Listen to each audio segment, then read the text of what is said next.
The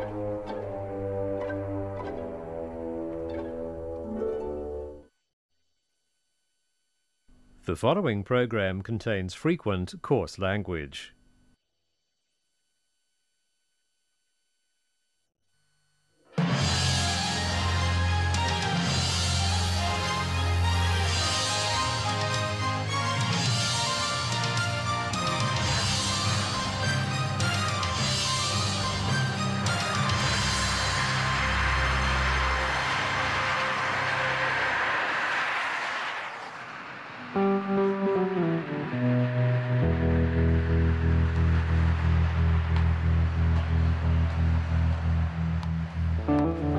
Twelve-year-old Brandon plays alone, accompanied by the drone of traffic on the highway.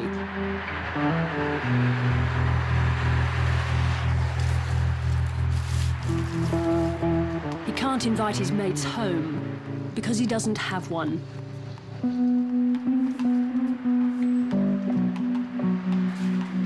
With his parents and his 3-year-old sister, Shalia, he's been living in a motel for 5 weeks.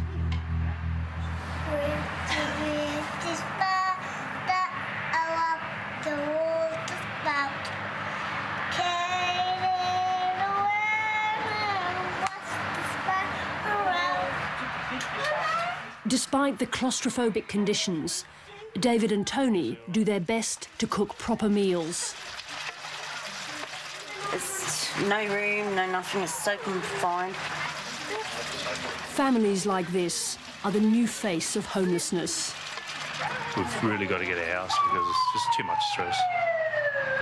Not just for me, but for the whole family.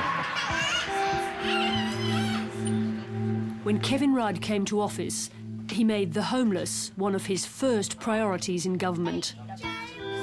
Billions of dollars may be in the pipeline, but we found people leading lives of near desperation in crisis accommodation.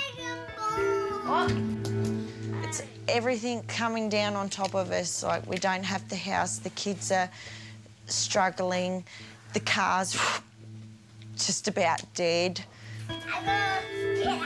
Tonight, we follow several families in Sydney's outer western suburbs as they struggle for the first time with the privations of homelessness and the rules of the overburdened welfare system. It's the story of ordinary people when their luck runs out and they enter the netherworld of homelessness, where dignity and sympathy are rare commodities. On the news last night, we sat there and watched homeless people. Mate, they make more than any person in the world. So no sympathy for the homeless? No, no sympathy. So what happens to the jobless and evicted families, unable to get a toehold in the pitiless rental market and struggling to hold on to their few belongings? Tonight on Four Corners, the Last Chance Motel.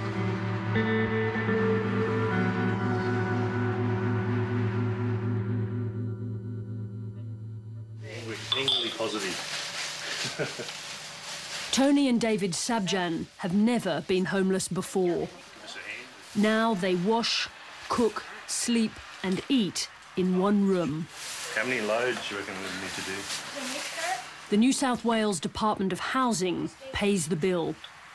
$900 a week to the motel for every week they're here. This is actually the 4th week. Oh, it is too. Yeah, Yeah, this is the 4th week. It's the end of the 4th week, yeah. This form of assistance for the homeless is called temporary accommodation. When the system started in the 1980s, it was intended to help people out for just a few days. But now there are so few affordable rental properties and so little public housing, families are spending longer and longer in motels like this. So, what's the time now? I've got to ring the real estate because they only sent one application. So hopefully they can find the other copy that they've lost. And, Hello. There are other homeless families in the motel, all competing for the same rental properties. But there's just nothing. I was shocked, sure shocked. you know, 20 people are applying for one house that I would not normally apply for. And the same people are in the same situation. It's ridiculous. It's a real mess. David and Tony's trouble started when the rental home they were living in was sold. Actually, that day we had to go down to Department of Housing and say we've moved out of our home, we're actually homeless at the moment. We sort of didn't know the process at the time, but they told us that, yeah, well, the only place is at Katoomba, so we basically had our bare essentials, clothes and things, and packed in the car and drove up to Katoomba. They spent 2 weeks 50 kilometres away in a motel in Katoomba before being moved to Windsor. David is surrounded by the paperwork from more than 20 houses they've inspected since then. There's a lack of rental properties, I think, and the people obviously on a better income and things like that will get priority, which I understand landlords want to, you know, have someone reliable that's going to have an income to be able to pay the rent. Hi, it's Tony here. I met you yesterday. Their situation is made worse by being unemployed. They're both at TAFE, studying for new jobs.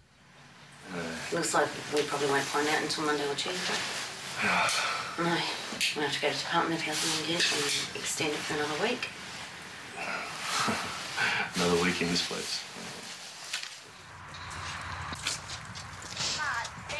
Bernice and Ashley Lightbody are viewing their 40th house. We just want to look and hopefully put the application in, and we're not looking at the mess, it's the house. They have 3 children and Bernice is pregnant. I could be happy here. It's big enough, it's plenty. They've been homeless, living in motels for over 4 months. Try not to look at all the bad points. Do you think because you're desperate that there's a danger that you end up looking at or taking a house that's just not good enough? That's what happened the last time. The Lightbodies became homeless when the rental house they were living in was condemned. So they've got 3 big main rooms and could have Bubba in there. The agent has other families inspecting this property today. Ashley and Bernice's chances of getting the house are slim, but the Department of Housing requires them to keep up a constant search. How many do you have to put in each week? Well, they try to get you to put in 6, minimum of 6. So you've got to try and get as many as you can. Everything, and it just depends what you get approved for. The children make straight for the backyard. The kids, I can't expect them to keep going much more. What do you reckon, Dale? How do you feel? Do you like it? What do you reckon? You want to move in here? Yeah? You'd like a house, wouldn't you? You tell the lady it's been hard. You tell her what you want, hey? That's all you got to do. This isn't our normal Dale. He's normally happy, excited, and... But they're the same. They look at the houses and they get all excited, and then to hear, no, we're not moving in, it's very hard for them. What do you think of the place, Mike? Good. Good? It's got the thumbs up.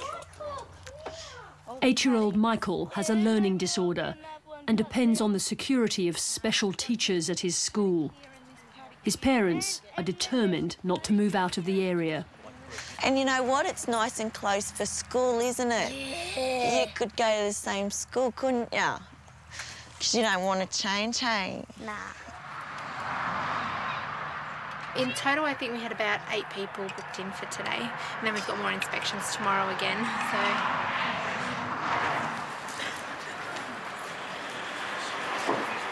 Tony and David Sabjan also want to stay in their old neighbourhood, to be near Brandon School. After years of waiting, Brandon's just started a special program to help with his learning problems. Charlie, Because there's so many people at the moment. Oh, definitely. It is. It's horrible. They've found a suitable house But since they viewed it, the agent has shown it to